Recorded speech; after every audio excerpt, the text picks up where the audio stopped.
हाथरस कांड, जिसको लेकर पूरे उत्तर प्रदेश में हो हंगामा मचा हुआ है। ऐसे में जो यूपी सरकार है उसने कितनी गलतियां की हैं इस कांड में, ये हम सब जानते हैं। ऐसे में वहाँ पे एक प्रोटेस्ट हुआ, उस प्रोटेस्ट में शामिल हुई फौजिया राना, मुनव्वर राना की साहिबजादी, जिन्होंने पहले ही लखनऊ के घंटाघर से शुरुआत की थी सीए के खिलाफ विरोध की। लेकिन उस वक्त भी यूपी सरकार ने अपना ऐसा ही तानाशाही रवैया अपनाया था। आपको बता दें कि फौजिया राना जो हैं उन्होंने हाल ही में कांग्रेस से अपनी उम्मीदवारी और कांग्रेस को ज्वाइन किया था। इस दौरान बहुत सारे लोग उसमें मौजूद थे। और आपको बता दें कि फौजिया राना बिहार में एक बहुत बड़ा नाम है। इन्होंने कोरोना लॉकडाउन के समय बहुत से लोगों को मदद की थी और साथ ही में समाज सेवा के काम में वो सबसे आगे रहती हैं। चाहे वो कोई भी महिला हो, उसके साथ न्याय हो, इसका संपूर्ण व्यवस्था फौजिया राना स्वयं करती हैं। ऐसे में यूपी सरकार का ये तानाशाही रवैया यूपी सरकार को किस तरफ ले जा रहा है, ये हम सब जानते हैं। आपको बता दें कि फौजिया राना को आज जब वो कुछ महिलाओं के साथ कोरोना प्रोटोकॉल को देखते हुए अपना काम कर रही थी, यानी कि हाथरस के खिलाफ प्रोटेस्ट कर रही थी, तब उनको बीच सड़क पे पुलिस ने रोका और उसके बाद उनको बिना नोटिस के गिरफ्तार कर लिया। ये किस तरीके का रवैया है? एक तो आपने हाथरस की बेटी को बिना उसका हक दिए, बिना उसके माँ बाप के अंतिम संस्कार का हक दिए रोक दिया, और उसके बाद आप अपना तानाशाही रवैया दिखाकर ऐसे लोगों को रोकना चाहते हैं जो कि सच्चाई को ना दिखाएं।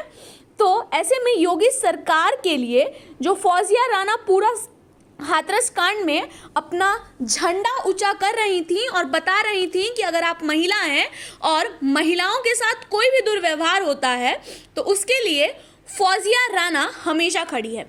आपको बता दें कि फौजिया राना उस शायर की बेटी है जिन्होंने प्रेम पे नहीं शायरी लिखी, जिन्होंने अपनी माँ पे शायरी लिखी, जिन्होंने अपने जन्मभूमि पे शायरी लिखी, वो ऐसे शायर की साहिबजादी हैं। ऐसे में आपको बता दें कि मुनव्वर राना के साथ भी यूपी सरकार लंबे समय से जाती करते आई है।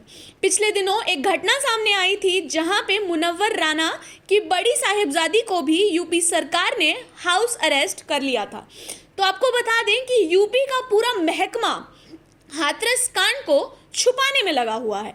साथ ही में छुपाने में नहीं, बल्कि हाथरस की बेटी जो कि आने वाले समय में एक बहुत ही बढ़िया आईएएस ऑफिसर होती, उसको भी उन्होंने जीने नहीं दिया। साथ ही में उन लोगों के साथ दे रही है, न जाने किस चीज़ को योगी सरकार छुपाने की कोशिश कर रही है। योगी सरकार ने अपने पूरे महकमे को इस पूरे लीपापोती में लगा दिया है। लेकिन हाथरस की बेटी को इंसाफ मिलना चाहिए। इंसाफ इसलिए मिलना चाहिए क्योंकि हाथरस में ही बेटियां नहीं हैं, बेटियां पूरे दुनिया में हैं और पूरे भारत में हैं। और ये समय, ये लड़ाई बेटी और रोटी की है। एक तरफ पूरा सरकार लोगों को रोजगार देने में असफल है और दूसरी तरफ बेटियों को सुरक्षा देने में भी कुछ ज़्यादा ही असफल दिखाई दे रहा है। आपको बता दें कि फौजिया राना बिहार में ऐसी महिलाओं को मदद कर चुकी हैं जिनको कोई भी देखने वाला नहीं था। ऐसे में योगी सरकार का ये जो रवैया है फौजिया राना के खिलाफ और उनके परिवार के खिलाफ, इसमें देखने वाली बात ये होगी कि ये रवैया उनको कहाँ तक ले जाता है। और फौजिया राना के साथ पूरा समाज है और वो जानती हैं क्योंकि वो सही हैं, इसीलिए सही के साथ पूरा महकमा खड़ा होगा। ऐसे में योगी सरकार किस हद तक गुजरती है ये देखना दिलचस्प होगा। आपने हमारा ये रिपोर्ट देखा, इसके लिए आपका बहुत बहुत धन्यवाद।